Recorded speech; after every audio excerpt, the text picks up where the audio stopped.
தெய்வத்தின் குரல் மூன்றாம் பாகம் அர்த்தசாஸ்திரம் தர்ம அபிவிருத்தியே அஸ்திவாரம் வர்ண தர்ம பரிபாலனம் முதற் பகுதி.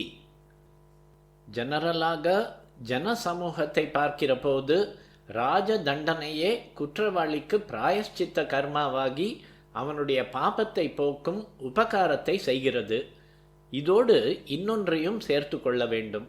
குற்றவாளி ஒருவன் தண்டனை பெறாமல் தப்புவதற்கு விட்டுவிட்டால் அது ராஜாவுக்கே பாபமாகும் என்று சொல்லி இருக்கிறது. ராஜா ராஷ்டிர கிருதம் பாபம், குடிகளின் பாவம் மன்னனை சேரும்.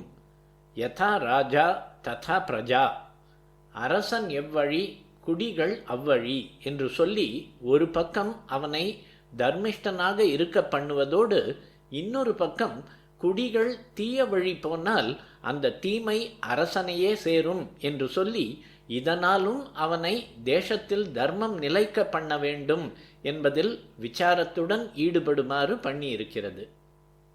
ராஜ தண்டனையால் குற்றவாளிக்கு பாபம் போகிறது என்பது போல இன்னொன்றை சொல்லிவிடுகிறேன். யுத்த பூமியில் பிராணத்தியாகம் பண்ணுவதால் ராஜாவுக்கும் சேனா வீரர்களுக்கும் புண்ணியம் உண்டாகிறது என்று சொல்லி இருக்கிறது. போரில் உயிரிழந்தவர்கள் வீர ஸ்வர்க்கம் அடைவார்கள் என்று சொல்லி இருக்கிறது. ராஜாவுக்கு அநேக சௌக்கிய போகங்களை கொடுத்திருப்பதற்கு காரணமே அவன் இப்படி தன் உயிரை பணயமாக வைத்து தேசத்தை ரட்சிக்கிறான் என்பதுதான். இந்த விஷயம் இருக்கட்டும், தண்ட நீதியையும் தர்மத்தையும் பற்றி பார்ப்போம். குற்றம் செய்கிற எண்ணமே மனுஷனை விட்டு தானாக போகும்படி செய்ய சமயாச்சாரம், பக்தி, ஞான மார்க்கம், கர்ம மார்க்கம், யோகம் முதலியவை இருக்கின்றன. அவற்றின் கட்டுப்பாடுகளில் ஜனங்கள் வராத போது பயத்தின் மூலம்தான் குற்றம் ஏற்படாமல் தடுக்க வேண்டும் என்றாகிறது. சமயாச்சாரியர்கள், ஞானிகள், பக்திமான்கள், யோக சித்தர்கள் முதலியவர்கள் முதலில் சொன்ன வழியில் சாத்விகமாக மக்களை நல்வழி நடக்கச் செய்கிறவர்கள். அந்த சாத்விகம் உரைக்காதவர்கள் குற்றம் பண்ணும் போது ராஜா ராஜசிகமாக தண்டனை தர வேண்டியதாகிறது. தேசத்தில் நல்ல நிலைமை, தர்மம், புண்ணியம் இருக்க வேண்டுமானால் குற்றம் போனால்தானே முடியும். அதோடு சாது ஜனங்களுக்கு சோர பயம், கொலைக்காரர்களிடம் பயம் முதலியன இல்லாமல் நிம்மதியாக வாழும்படியான நிலையையும் ராஜாதானே அளிக்க வேண்டும். அதனால்தான் அவனுக்கு தண்ட அதிகாரத்தை கொடுத்திருப்பது. இதற்குள்ள முக்கியத்துவத்தால் அர்த்த சாஸ்திரத்துக்கே தண்ட நீதி என்று ஒரு பெயர் வழங்குகிறது. அர்த்த சாஸ்திரம் என்பதற்கு நீதி சாஸ்திரம், ராஜ நீதி சாஸ்திரம், நயசாஸ்திரம் என்றெல்லாமும் பெயர்கள் உண்டு. நயம் என்றால் பாலிசி என்று அர்த்தம். தண்ட நீதி என்பதே ஜாஸ்தி வழங்குகிற பெயர். ஒரு பக்கம் தர்மஜர்களை அரசனானவன் போஷித்து அவர்கள் மூலம் தர்மங்களை உபதேசமாகவும் புராண பிரவச்சனங்களாகவும் அவர்கள் நடத்திய ஷீலமான வாழ்க்கை உதாரணத்தாலும் பெர்சுவேஷன் மெத்தடில் பிரச்சாரம் பண்ணி கொண்டுதான் இருந்தான். இந்த நாளில் இந்த அம்சங்களை அரசாங்க பொறுப்பிலிருந்து அடியோடு துண்டித்து விட்டு இருப்பது போல அப்போது இல்லை. இப்படி சாந்தமாக சொல்லி தர்மம் பதியாத போது, அதர்ம காரியங்கள் நடந்த போது தண்டோபாயத்தை பிரயோகித்தான். இப்போது தண்டோபாயத்தை லீனியண்டாக பண்ண வேண்டும் என்று ஒரு பக்கத்தில் சொல்லி கொண்டிருந்தாலும் இன்னொரு பக்கம் போலீஸும் கோர்ட்டும் தான் நாளுக்கு நாள் விருத்தியாகி வருகின்றன. முற்காலத்தில் தர்மஜர்களை போஷித்து ராஜா விருத்தி பண்ணினதால் போலீஸும் கோர்ட்டும் மினிமமாகவே இருந்தன. கோயில் கட்டுவதே ராஜாவின் முக்கிய காரியமாய் இருந்தது. சாஸ்திர மார்க்கப்படி நடந்து சிஷ்டர்களாக தர்மிஷ்டர்களாக இருக்கிறவர்கள் அந்த நல்ல வழியில் போய் ஞானம் அடைவதற்கு அனுகூலமாக அவர்களுக்கு வேண்டியதையெல்லாம் செய்து கொடுப்பதுதான் அர்த்தசாஸ்திரத்தில் அஸ்திவாரமாக சொல்லியிருப்பது.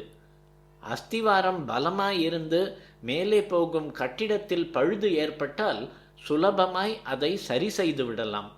இந்த காரியத்தை தான் அன்றைக்கு தண்டோபாயம் செய்து வந்தது. இதனால் தான் காவல் நிலையங்களும் நியாயஸ்தலங்களும் அப்போது குறைவாக இருந்து கோவில்களும் அன்னச்சத்திரங்களும் யஜ்ஞசாலைகளும் நிறைய எழும்பின. இப்போது அஸ்திவாரம் போடாமல் கட்டிடம் எழுப்புவதில் இத்தனை 1000 போலீஸ் ஸ்டேஷன்கள் இருந்தும் இவற்றுக்கும் டிமிக்கி கொடுத்துவிட்டு ஏராளமானவர்கள் நூத்தன சாமர்த்திய திருட்டுகள், மோசடிகள், கொலைகள், விபச்சார குற்றங்கள் முதலியன பண்ணி கொண்டிருக்கிறார்கள். இத்தனை 1000 கோர்ட்டுகள் இருந்தும் ஆயிரக்கணக்கில் கேஸ்கள் பெண்டிங்காக இருக்கின்றன என்று பெஞ்சுகளின் எண்ணிக்கையை அதிகரித்து கொண்டே போயும் ஃபைசலாகாத வழக்குகளின் எண்ணிக்கையும் ஏறிக்கொண்டே போகிறது. பொது ஜனங்களுக்கோ பயம் போகவில்லை, செக்யூரிட்டி இல்லை. தர்ம பரிபாலனம் என்ற அஸ்திவாரத்துக்கு எதுவும் பண்ணாமலே அதர்மத்துக்கு மட்டும் சிக்ஷை, அதுவும் ரொம்ப தாட்சிணியத்தோடு சிக்ஷை என்றால் வேற எப்படி இருக்கும்? ஜாதி நாட்டாண்மை என்பதும் அக்காலங்களில் ராஜாவின் தண்ட பிரயோகத்தை ரொம்ப தூரம் குறைத்து உதவிற்று. ஒவ்வொரு ஜாத்தியாரும் பண்ணும் அநேக தப்புகள் அந்தந்த சமூக நாட்டாண்மைக்காரர்களாலேயே விசாரிக்கப்பட்டு வந்ததால் அந்த அளவுக்கு கோர்ட்டின் வேலை குறைந்தது. போலீஸ் மாதிரி இல்லாமல் ஜாதி நாட்டாண்மையிடம் அந்தந்த சமூகத்தாரும் நம்முடையது என்ற அந்யோன்ய பாவம் கொண்டிருந்தார்கள். அதனால் அதன் கட்டுப்பாடுகளுக்கு அவர்கள் இஷ்டபூர்வமாகவே அடங்கி நடந்ததில் தாங்களாகவே அநேகம் தப்பு தண்டாக்களை பண்ணாமல் ஒழுங்காய் இருந்தார்கள். வர்ணாசிரம தர்மங்களை பரிபாலிப்பது ராஜாவின் கடமையாக இருந்ததற்கு இதுவும் ஒரு துணை காரணம். ஒவ்வொரு தனி மனுஷனுக்கும் தன் தொழிலை பற்றிய நிம்மதி, தன் வாழ்க்கை முறையை பற்றிய நிர்ணயமான அமைப்பு ஆகியன வர்ண விபாகத்திலே இருந்து அதே சமயத்தில் அவன் தெய்வ பக்தி உள்ளவனாகவும் சாதுக்களிடம் விசுவாசம் உள்ளவனாகவும் இருந்தபடியால் தனக்குரிய மதானுஷ்டானங்களை பண்ணிக்கொண்டு லௌகிகத்தில் திருப்தியாய் இருந்ததோடு அப்படி இருந்ததாலேயே ஆத்மாபிவிருத்தியும் அடைந்து வந்தான்.